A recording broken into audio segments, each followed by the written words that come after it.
मुख्यमंत्री फडणवीस यांच्या वर्षा या शासकीय निवासस्थानी भाजपची महत्त्वाची बैठक झाली। भाजपच्या कोट्यातील विनोद तावडे, रामदास आठवले, विजय रहाटकर, रावसाहेब दानवे, भागवत कराडे यांच्यासह इतर नावांची चर्चा सुरू आहे।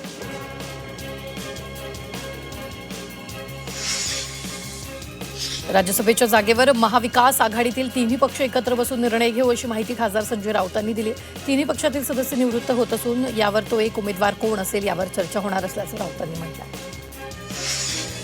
राज्यसभेची एक जागा काँग्रेसला मिळावी, काँग्रेसचे आमदार असलम शेख यांनी वक्तव्य केले। पवारांचं नाव आल्यावर पुढे कोण येईल वाटत नाही असं सुद्धा त्यांनी म्हटलं। पवारांनी राज्यसभेवर जावं, सर्वांची इच्छा आहे। राज्यसभेबाबत शरद पवारांशी चर्चा करू अशी माहिती खासदार सुप्रिया सुळे यांनी दिली। त्यामुळे शरद पवार राज्यसभा निवडणूक लढणार का याबाबत चर्चा सुरू झाली। पार्थ पवारांनी सोशल मीडियावर एक पोस्ट केली। या पोस्टमधून पार्थ पवारांनी एक व्हिडिओ शेअर केला। या व्हिडिओच्या माध्यमातून पार्थ पवारांनी अजित पवारांच्या आठवणींना उजाळा दिला। अजित पवारांच्या निधनानंतर पार्थ पवार सोशल मीडियावर पहिल्यांदाच व्यक्त झाल्याचं पाहायला मिळतं। 4 विमानांवर बंदी घालून थातुरमातुर कारवाई, डीजीसी अधिकाऱ्यांवर सदोष मनुष्यवधाचा गुन्हा दाखल करा अशी मागणी आमदार अमोल मिटकर यांनी केली आहे। तर मुंडवा जमीन प्रकरणाचा विषय संपलेला नाही, मुख्यमंत्री पाठीशी असल्यानं हा विषय दडपला गेला आहे अशी प्रतिक्रिया खासदार संजय राऊतांनी दिली आहे। झी 24 तासनं उघडकीस आणलेल्या पुणे जमीन गैरव्यवहाराप्रकरणी पार्थ पवारांना क्लीन चिट दिली का असा प्रश्न विचारल्यानंतर राऊतांनी ही प्रतिक्रिया दिली आहे। रोहित पवारांच्या लढाईचा लहानसा विजय, डीजीसीएच्या कारवाईवर राऊतांनी प्रतिक्रिया दिली। रोहित पवारांच्या पाठीशी उभं राहायला हवं असंही त्यांनी म्हटलंय। तर प्रसिद्धीसाठी रोहित पवारांची पत्रकार परिषद सटोला नवनाथ बोन यांनी लगावला। मराठी भाषा गौरव दिन मनसेकडून साजरा केला जाणार। 26 फेब्रुवारी ते 1 मार्चपर्यंत मराठी भाषा गौरव दिन साजरा होणार। 4 दिवस शिवाजी पार्क मैदानात विशेष पुस्तक प्रदर्शन भरणार आहे। मराठी शाळा बंद पडण्यामागे मराठी समाजानं आत्मचिंतन केलं पाहिजे असं खासदार संजय राऊतांनी म्हटलंय। मराठी शाळा बंद पडण्यास राज्य सरकारबरोबर मराठी माणूस जबाबदार असल्याचंही राऊतांनी म्हटलंय। ठाणे महापालिकेच्या निवडणुकीत तब्बल 61 उमेदवारांनी निवडणूक खर्चाचा हिशोबच दिला नसल्याचा प्रकार समोर आलाय। त्यामुळे या उमेदवारांना पालिका प्रशासनाने नोटिसा बजावल्यात। पुढील 15 दिवसात निवडणूक खर्चाचा हिशोब न दिल्यास कारवाईचा इशारा देण्यात आलाय। मंत्र्यांच्या उत्तरावरून विधानसभा अध्यक्षांनी नाराजी व्यक्त केली। वारंवार पैसे उपलब्ध नाही असं सांगणं योग्य नाही। राहुल नार्वेकरांनी मंत्री अशोक उईकेंना झापलेला आहे। ऑनलाईन मोबाईल गेमिंगवर बंदी घाला अशी मागणी विधानसभेत लक्षवेधीद्वारे आमदार निरंजन डावकर यांनी केली। गेमिंग ॲप बनवणारे विकृत असल्याची टीका डावकर यांनी केली। तसंच ऑनलाईन मोबाईल गेमिंगमुळे लहान मुलं आत्महत्या करत असल्याकडेही त्यांनी लक्ष वेधलं। यावर हा प्रश्न जटिल असून या प्रकरणी सरकार सगळ्यांचं मत विचारात घेत असल्याची माहिती आणि तंत्रज्ञान मंत्री आशिष शेलार यांनी सांगितलं। अंबादास दानवेंनी केलेला आरोप हे बिनबुडाचे असल्याचा दावा खासदार संदीपान भुमरेंनी केला। चौकशी करा आणि दोषींवर कारवाई करा असं भुमरे म्हणाले। दरम्यान अंबादास दानवेंवर अब्रू नुकसानीचा दावा दाखल करणार असल्याचा इशारा भुमरेंनी दिला। मालेगाव मनपातील सामूहिक नमाज पठण प्रकरणी किरीट सोमय्या यांनी मुख्यमंत्री फडणवीसांना पत्र दिलं। नमाज पठण करणाऱ्यावर गुन्हा दाखल करा अशी मागणी त्यांनी केली। कल्याण डोंबिवली महापालिकेच्या महासभेला अजूनही मुहूर्त मिळत नाहीये। तर महासभा 20 फेब्रुवारीच्या आत घेणं बंधनकारक असतं। मात्र 20 तारीख उलटूनही महासभा होत नसेल तर प्रशासकीय राजवट आहे का असा सवाल नगरसेवक दीपेश म्हात्रे यांनी विचारला। ठाणे महापालिकेने 61 उमेदवारांना नोटिसा बजावल्यात। निवडणुकीत झालेल्या खर्चाचा हिशोब देण्यासाठी या नोटिसा बजावल्यात। 15 दिवसात निवडणूक खर्चाचा हिशोब द्या, अन्यथा कारवाईला सामोरं जा असा इशारा पालिका प्रशासनानं दिला। मर्द असाल तर समोर येऊन लढा, दुसऱ्यांच्या खांद्यावर बंदूक ठेवून लढू नका असं आव्हान देत आमदार मंदा म्हात्रेंनी वनमंत्री गणेश नाईक यांना आव्हान दिलं। सीबीडी इथं आयोजित पत्रकार परिषदेत त्यांनी ही भूमिका मांडली। भंडाऱ्यातील तुमसर नगर परिषदेत 28 पदांपैकी 19 पदं रिक्त आहेत। गेल्या 2 ते 3 वर्षापासून ही पदं रिक्त आहेत। रिक्त पदांमुळे शहराचा कारभार कसा चालणार असा प्रश्न उपस्थित होतो। कोल्हापूरच्या महापौर रुपाराणी निकम यांनी माझं शहर माझी जबाबदारी या विशेष मोहिमेची घोषणा केली आहे। 27 फेब्रुवारीला सकाळी 7 वाजल्यापासून शहरात ही मोहीम राबवली जाणार असून शहरातील मुख्य रस्ते आणि फुटपाथवरील स्वच्छता तसंच अतिक्रमण देखील हटवली जाणार आहे। छत्रपती संभाजीनगरमध्ये स्थायी समिती आणि विविध समित्यांच्या सदस्यांची नावं 5 मार्चला निश्चित होणार आहे। त्यासाठी उद्या सकाळी 11:30 वाजता विशेष सभेचं आयोजन करण्यात आलं। यावेळी नावांबाबत चर्चा केली जाणार आहे। पुणे जिल्ह्यातील 728 ग्रामपंचायतीवर माजी सरपंच प्रशासक म्हणून राहणार आहेत। तर मुदत संपणाऱ्या ग्रामपंचायतींवर आता सरकारी अधिकाऱ्यांऐवजी थेट ग्रामपंचायतीचे सरपंच प्रशासक म्हणून नियुक्त केले जातील। याबाबत ग्रामविकास विभागानं अधिसूचना काढलेली आहे। पिंपरी चिंचवड महानगरपालिकेकडून सध्या कोणत्याही पदासाठी भरती प्रक्रिया सुरू नसल्याची स्पष्ट माहिती प्रशासनानं दिली आहे। समाज माध्यमांवर महानगरपालिकेत विविध पदांसाठी भरती प्रक्रिया सुरू असल्याची खोटी माहिती प्रसारित केली जाते। वाशिम जिल्ह्यातील कारंजा येथील अवघ्या 22 महिन्यांच्या चिमुकलीनं इंडिया बुक ऑफ वर्ल्ड रेकॉर्डमध्ये स्थान मिळवलं. इरा भिवरकरीनं अवघ्या 4.5 मिनिटात तब्बल 48 देशाच्या ध्वजांची अचूक ओळख करून दाखवली. गोंदियात योजना जनकल्याण मल्टीमीडिया आणि छायाचित्र प्रदर्शनाचं आयोजन करण्यात आलंय. राज्य शासनाच्या विविध लोककल्याणकारी योजनांची माहिती थेट नागरिकांपर्यंत पोहोचवण्यासाठी हा उपक्रम राबवण्यात येतोय. 26 फेब्रुवारीपर्यंत हे प्रदर्शन भरवण्यात येणार आहे. अमरावतीत पोलीस भरती प्रक्रिया सुरू झाली आहे. कालपासून महिलांची शारीरिक चाचणी परीक्षा सुरू झाली आहे. पहिल्या दिवशी 819 महिलांची शारीरिक मैदानी चाचणी पार पडली. महिलांना काही अडचणी असल्यास हेल्पलाईन नंबर देण्यात आला.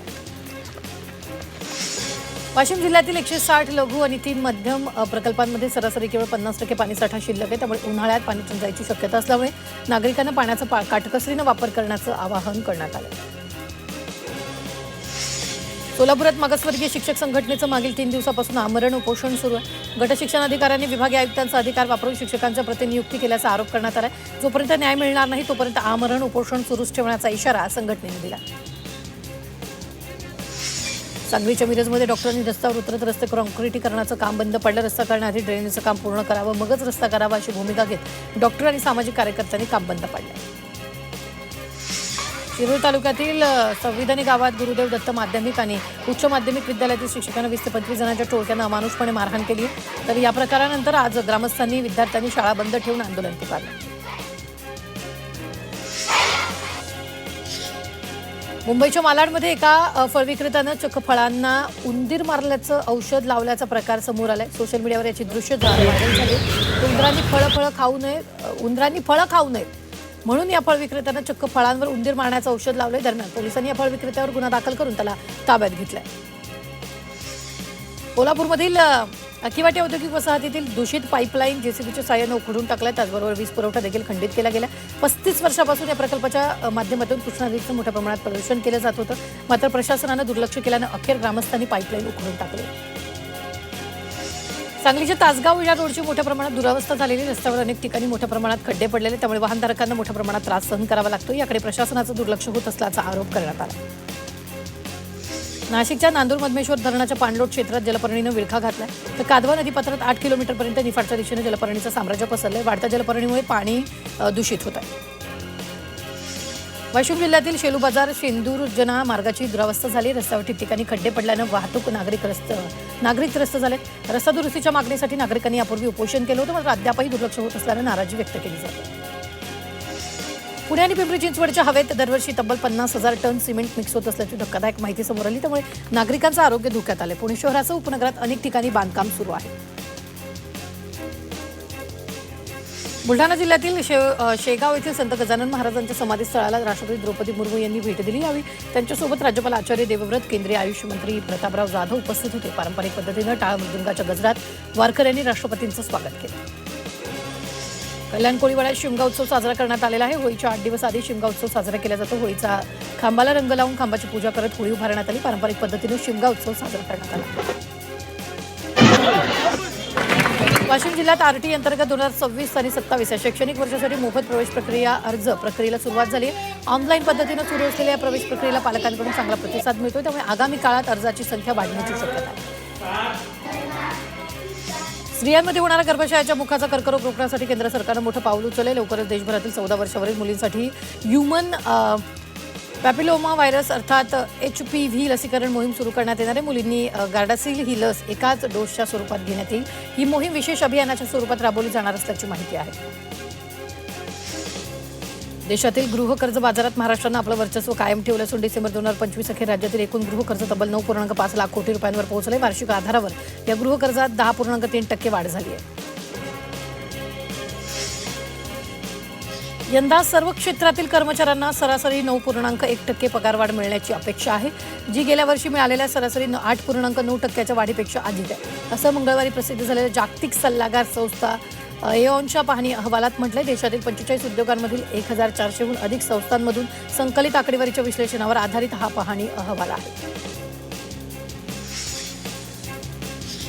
दूध खरेदी दरात वाढ झाल्यानं राज्यातील प्रमुख दूध संघांनी विक्री दरातही वाढ करण्याचा निर्णय घेतलाय. ग्राहकांसाठी ही दरवाढ 1 मार्चपासून लागू होणार आहे. पुण्यातील कात्रज डेअरी इथं झालेल्या बैठकीत हा निर्णय घेण्यात आला. पशुखाद्याचे वाढलेले दर आणि उन्हाळ्यामुळे दूध उत्पादनात घट झाल्यानं दूध खरेदी दरात प्रति लिटर 4 रुपयांची वाढ करण्यात आली. फोडणीसाठी सढळ हातानं कढीपत्त्याचा वापर करणाऱ्या गृहिणींना आता आपला हात काहीसा आखडता घ्यावा लागणार आहे, कारण सध्या बाजारात तुटवडा असल्यानं कढीपत्ता प्रचंड भाव खातोय. एरवी घाऊक बाजारात प्रति किलो 50 ते 60 रुपये 50 ते 70 रुपयांनी मिळणारा कढीपत्ता आता थेट 350 ते 400 रुपयांवर पोहोचलेला आहे. कोकण एक्सप्रेस आणि मांडवी एक्सप्रेस या गाड्यांमध्ये अतिरिक्त डबा जोडला जाणार आहे. कोकण रेल्वे मार्गावरील प्रवाशांची वाढती गर्दी लक्षात घेऊन मध्य रेल्वेनं महत्त्वाचा निर्णय घेतला आहे, त्यामुळे कोकणच्या प्रवाशांना मोठा दिलासा मिळणार आहे. वर्सोवा ते मडसागरी किनारा मार्गासाठी वृक्षतोड केली जाणार आहे. वर्सोवा येथील 20 वर्ष जुन्या नाना नानी पार्क उद्यानातील 184 झाडं कापली जाणार आहेत, त्यामुळे उद्यानाचं अस्तित्व धोक्यात आल्यामुळे स्थानिक आक्रमक झाले. संभाजीनगरच्या पैठणमध्ये नाथषष्ठीसाठी जाणाऱ्या भाविकांना दर 30 मिनिटांनी बस उपलब्ध होणार आहे. छत्रपती संभाजीनगर मध्यवर्ती आणि सिडको स्थानकातून बस सोडण्यात येतील. 6 मार्च ते 16 मार्च या दरम्यान शहरातून 80 जादा बस सोडल्या जाणार आहेत. ठाण्यात डम्पिंग ग्राउंडमध्ये आग लागल्याची घटना घडली आहे. कोपरी येथील मलनिस्सारण प्रक्रिया केंद्राच्या बाजूला कन्हैया नगर इथं ही आग लागली आणि आग विझवण्यात यश आलं. बीड आष्टी शॉर्ट सर्किटमुळे आग लागल्यानं 2 शेतकऱ्यांचं घर जळून खाक झालंय. या घरावरून विद्युत पुरवठा करणारी तार गेलेली आहे आणि याच तारेचं घर्षण होऊन आग लागल्याची प्राथमिक माहिती आहे. मागील वर्षात ठाण्यात 684 चोरीचे गुन्हे दाखल झाले, त्यापैकी 479 आरोपींना अटक झाली असून त्यांच्याकडून 4 कोटी 20 लाखांचा मुद्देमाल हस्तगत करण्यात आला. गेल्या काही दिवसांपासून शहरात चोरीच्या घटना वाढल्यानं पोलिसांनी गस्त वाढवण्याची मागणी केली. नवी मुंबईचा उडता पंजाब होतोय की काय असा सवाल उपस्थित होतोय. नवी मुंबईत तळोजात तब्बल 1,02,09,500 रुपये किमतीचं ड्रग्ज जप्त करण्यात आलं. तळोजातील गोट कॅम्प परिसरात पोलिसांनी ही कारवाई केली. या प्रकरणी 2 जणांना अटक करण्यात आली. अहिल्यानगरमध्ये बस प्रवासादरम्यान प्रवाशाचे दागिने चोरी करणाऱ्या 3 महिलांना पोलिसांनी अटक केलेली आहे. महिलांकडून 90 ग्रॅम सोन्याचे दागिने हस्तगत केले असून त्यांच्याकडून इतर 10 गुन्हे उघडकीस आले. येवला शहरात बुरटा चोरट्यांनी धुमाकूळ घातला. चोरट्यांनी 2 ते 3 ठिकाणी घरफोडी करत लाखोंचा ऐवज लंपास केला. सीसीटीव्ही कॅमेऱ्यात हे चोरटे कैद झाले असून परिसरात भीतीचं वातावरण पसरलं. वाशिम दुचाकी चोरणाऱ्या 2 आरोपींना अटक करण्यात आली. त्यांच्याकडून 4 दुचाकी जप्त करण्यात आल्यात. पोलिसांकडून अधिक तपास सुरू असून त्यांच्याकडून आणखी दुचाकी चोरीचे गुन्हे उघड होण्याची शक्यता आहे. रेणापूरमधील जिल्हा मध्यवर्ती सहकारी बँकेत मध्यरात्री चोरीचा प्रयत्न झाला. चोरटे धारदार हत्यारे, गॅस कटर, सिलेंडर आणि इतर साहित्य घेऊन बँकेत शिरले होते. गॅस कटरच्या साहाय्याने दरवाजा तोडून चोरट्यांनी बँकेत प्रवेश केला, मात्र सायरन वाजल्यानं चोरट्यांनी पळ काढला. अंबरनाथमध्ये पोलिसांनी एका बनावट कॉल सेंटरचा पर्दाफाश केला. या कॉल सेंटरमधून सॉफ्टवेअर विकण्याच्या नावाखाली अमेरिकन नागरिकांना गंडा घातला जात होता. यातून आतापर्यंत हजारो अमेरिकन नागरिकांकडून कोट्यवधी रुपये लुबाडण्यात आल्याची शक्यता आहे. राज्यातील वाढत्या अपघातांमुळे मद्यपान करून वाहन चालवणाऱ्या चालकांवर कठोर कारवाई करण्याचा निर्णय परिवहन विभागानं घेतलाय. तसंच वेग नियंत्रणासाठी बसमध्ये 80 किमी प्रति तास मर्यादेचा स्पीडोमीटर बसवण्याचेही आदेश दिले. वाहतुकीचे नियम पायदळी तुडवणाऱ्या रिक्षा चालकावर वाहतूक पोलिसांनी कारवाई केली. मुंबईत एका दिवसात 541 रिक्षांवर कारवाई करण्यात आली. या कारवाईत चालकांकडून 80,000चा दंड वसूल करण्यात आला. भंडाऱ्यात मोहाडी तालुक्यात अवैध वाळू वाहतुकीविरोधात कारवाई करण्यात आली. या ठिकाणी रेल्वे पुलाखाली लपवून ठेवलेले 4 वाळूचे टिप्पर जप्त केले. नाशिक महानगरपालिकेनं थकबाकीदारांविरोधात वॉरंटची कारवाई सुरू केली आहे. शहरातील 6 विभागातून 3 कोटी 25 लाखांची वसुली करण्यात आली. पुढील दिवसात कारवाई आणखी तीव्र केली जाणार. नाशिकमध्ये मोबाईलचा ॲक्सेस घेऊन सायबर चोरट्यानं 10 लाखांची फसवणूक केली. आरटीओ चलनचे एपीके फाईल डाउनलोड केल्यामुळे मोबाईलचा ॲक्सेस घेऊन 10 लाख बँक खात्यातून काढून घेतले. मालेगाव शहरातील टाळी विक्री केंद्रावर राज्य उत्पादन शुल्क विभागाच्या पथकानं छापा टाकला. विभागानं विविध ठिकाणांवरून ताटतडीचे नमुने गोळा करून पुढील तपासण्यासाठी प्रयोगशाळेत पाठवले. त्याचा अहवाल आल्यावर पुढील कारवाई केली जाणार आहे.